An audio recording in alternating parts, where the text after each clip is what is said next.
नमस्कार दोस्तों, आप पढ़ रहे हैं MP board class 12 English general, जिसमें हम वर्कबुक के क्वेश्चन आंसर करते आ रहे हैं। आज हम पढ़ेंगे लेसन 18 के महत्वपूर्ण क्वेश्चन आंसर। तो देखिए, लेसन 18 का हमने एक दीर्घ उत्तरीय क्वेश्चन देख लिया था कि हम चित्रकूट कैसे पहुंच सकते हैं। अब 3 क्वेश्चन और इसी चैप्टर के बचे हुए हैं, तो आज हम उनको समझेंगे। तो देखिए 56वां क्वेश्चन यदि हम देखें, मेंशन करना मतलब उल्लेख करना या बताना। बताइए द बेस्ट टाइम, सबसे अच्छा समय टू विजिट मतलब घूमना होता है, तो घूमने का सबसे अच्छा समय बताइए। कहाँ घूमने का? चित्रकूट। तो चित्रकूट घूमने का सबसे अच्छा समय बताइए।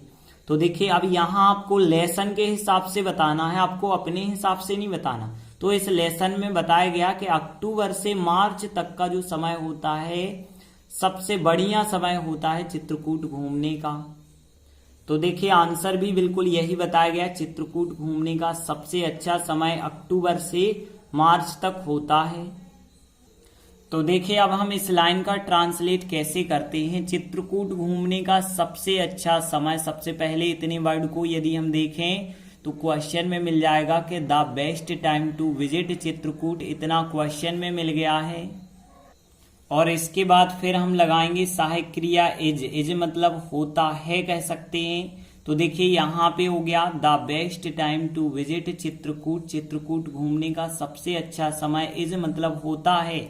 और कब से कब तक होता है? अक्टूबर से मार्च तक होता है। तो देखिए, यहाँ पे जब भी आपको लिमिट वाला समय बताना हो तो ध्यान देना कैसे बताते हैं।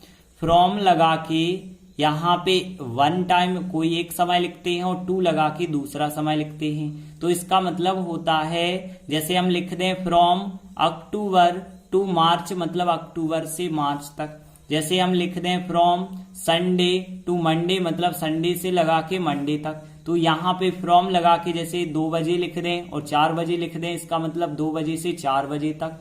तो यहाँ फ्रॉम टू का प्रयोग होगा, तो फ्रॉम अक्टूबर टू मार्च हो जाएगा। तो देखिए, ज्यादा कुछ नहीं है इस लाइन में। The best time to visit Chitrakoot, फिर इज सहायक क्रिया, फिर फ्रॉम अक्टूबर टू मार्च। तो देखिए, इस प्रकार से आंसर बना है the best time to visit Chitrakoot, इतना क्वेश्चन में मिला। इज मतलब होता है, कहाँ कब से कब तक? फ्रॉम अक्टूबर टू मार्च मतलब अक्टूबर से मार्च तक होता है। इसके बाद देखिए, अगला क्वेश्चन जो है आईएमपी क्वेश्चन है, 2015, 16, 18 में पूछा गया है। तो देखिए, क्वेश्चन 57 क्या है? Where is Chitrakoot situated. Where मतलब कहाँ, इज मतलब है चित्रकूट, सिचुएटेड मतलब स्थित। तो चित्रकूट कहाँ स्थित है यह पूछा गया है। तो देखिए, इस पाठ में बताया गया है कि चित्रकूट जो है विंध्याचल पर्वत की जो श्रृंखलाएं हैं उनमें उत्तर दिशा में स्थित है। जो उत्तर दिशा में छोटी छोटी सी पर्वत स्कंदे हैं मतलब छोटी छोटी सी पहाड़ियां हैं, उन्हीं में जो है चित्रकूट स्थित है। तो देखिए, आंसर में क्या बताया गया? चित्रकूट विंध्याचल पर्वत की उत्तरी पर्वत स्कंदों में स्थित है। अब देखिए, विंध्याचल पर्वत तो आप जानते ही हैं, तो पूरे विंध्याचल पर्वत की जो छोटी छोटी सी पहाड़ियां हैं उन्हें कहा गया है पर्वत स्कंद। और फिर उसी में पर्वत स्कंदों में वो उत्तर तरफ की हैं, तो उत्तरी कहा गया है। अब देखिए, इस लाइन का हम कैसे ट्रांसलेट करते हैं। जैसे हिमालय पर्वत को हिमालयास कहते हैं ना, हिमालय पर्वत को हिमालयास कहते हैं, वैसे ही विंध्याचल पर्वत को विंध्यास कहते हैं। तो द विंध्यास हो जाएगा विंध्याचल पर्वत, ठीक है ना। चित्रकूट को तो चित्रकूट कहेंगे। स्थित है मतलब यहाँ पे सिचुएटेड हो गया, इन मतलब में हो गया, और फिर ऑफ मतलब की हो गया।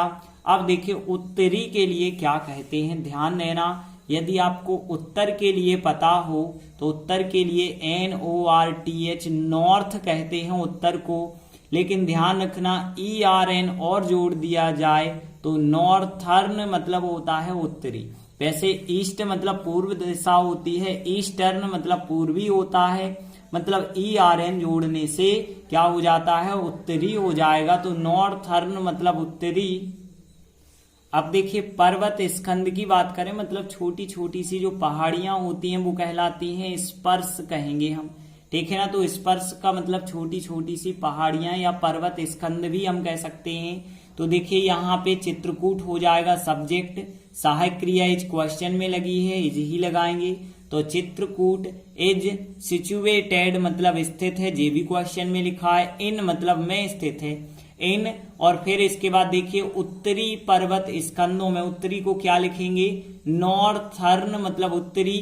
तो नॉर्थर्न स्पर्श मतलब उत्तरी पर्वत स्कंदों में स्थित है। ऑफ द विंध्यास मतलब विंध्याचल पर्वत की। तो देखिए चित्रकूट इज सिचुएटेड स्थित है इन नॉर्थर्न स्पर्श मतलब उत्तरी पर्वत स्कंदों की बात हो रही है। ऑफ द विंध्यास मतलब विंध्याचल पर्वत की। तो देखिए इस प्रकार से आंसर बना है, चित्रकूट इज सिचुएटेड, चित्रकूट स्थित है इन नॉर्थर्न स्पर्श उत्तरी पर्वत स्कंदों में। ऑफ द विंध्यास मतलब विंध्याचल पर्वत की। तो देखिए यह आंसर भी ज्यादा कठिन नहीं है, आराम से आपको याद हो जाएगा। इसके बाद देखिए एक और इसका क्वेश्चन बचता है, लास्ट क्वेश्चन है। तो देखिए यह परीक्षा में भले ही नहीं आया लेकिन इसे भी आप कर लें। तो देखिए 58वां क्वेश्चन क्या है, how do people get inspired from Chitrakoot. देखिए हाउ मतलब किस प्रकार से लोग, अब यहाँ गेट इंस्पायर्ड, इंस्पायर्ड होता है प्रेरित, और गेट मतलब होना, प्रेरित होना कह सकते हैं। तो गेट इंस्पायर्ड मतलब प्रेरित होना। तो लोग किस प्रकार से प्रेरित होते हैं चित्रकूट से। तो यहाँ पे पूछा गया है लोग चित्रकूट से किस प्रकार से प्रेरित होते हैं। ऐसा चित्रकूट में क्या है कि लोग चित्रकूट बार बार घूमने के लिए जाते हैं। तो देखिए इस लेसन में बताया गया कि चित्रकूट की सुंदरता प्राकृतिक सुंदरता है, मतलब बहुत नेचुरल ब्यूटी है वहां पे, मतलब हर चीजें प्राकृतिक हैं और बहुत अच्छी उत्कृष्ट हैं। तो देखिए आंसर बताया गया, लोग चित्रकूट की अवर्णनीय प्राकृतिक सुंदरता से प्रेरित होते हैं, मतलब उसकी प्राकृतिक सुंदरता इतनी अच्छी है कि उसका हम वर्णन भी नहीं कर सकते हैं। उसी प्राकृतिक सुंदरता से ही लोग प्रेरित होते हैं और बार बार वहां जाते हैं। तो देखिए हम इस लाइन का कैसे ट्रांसलेट करते हैं। पीपल मतलब लोग हो गया, चित्रकूट को चित्रकूट कहेंगे। अब देखिए नेचुरल ब्यूटी मतलब प्राकृतिक सुंदरता, और किसी भी चीज से प्रेरित होना, क्वेश्चन में लिखा गया है गेट इंस्पायर्ड। अब देखिए ऐसे कौन कौन से वर्ड हैं जो आपको पता नहीं है, तो बस एक शब्द यहाँ पे अवर्णनीय मतलब बहुत अच्छी उत्कृष्ट भी हम कह सकते हैं, जिसका कोई वर्णन नहीं कर सकता। इसे लिखा गया सबलाइम। तो यहाँ सबलाइम का वैसे मतलब होता है बहुत उच्च तरीके की, या फिर अवर्णनीय यहाँ पे बताया गया है। तो देखिए फिर, तो यहाँ पे पीपल मतलब लोग हो जाएगा, चित्रकूट अपोस्ट्राफी एस लिखेंगे हम की के लिए, और सबलाइम मतलब अवर्णनीय, नेचुरल ब्यूटी मतलब प्राकृतिक सुंदरता, और यहाँ पे देखिए प्रेरित होना क्या है, गेट इंस्पायर्ड, और फ्रॉम मतलब यहाँ पे से लिखा है, चलो यहाँ फ्रॉम आप लिख देंगे। तो देखिए यहाँ पे पीपल मतलब लोग हो गया। तो यहाँ से यहाँ तक तो बिल्कुल क्वेश्चन की लाइन हो गई। तो पीपल हो गया मतलब लोग, और गेट इंस्पायर्ड प्रेरित होते हैं, फ्रॉम मतलब से प्रेरित होते हैं, और किस चीज से, चित्रकूट की। तो देखिए चित्रकूट भी लिखा है, बस अपोस्ट्राफी एस लिखना है, सबलाइम लिखना है, नेचुरल ब्यूटी लिखना है। तो देखिए इस प्रकार से आपका ट्रांसलेशन हुआ कि people get inspired from Chitrakoot, फिर अपोस्ट्राफी एस, सबलाइम, नेचुरल ब्यूटी। तो देखिए इस प्रकार से आंसर बना है, people get inspired from Chitrakoot, इतनी लाइन क्वेश्चन की, फिर अपोस्ट्राफी एस, सबलाइम, नेचुरल ब्यूटी। तो इस प्रकार से देखिए यह आंसर भी बहुत सरल आंसर था, आराम से आपको याद हो जाएगा।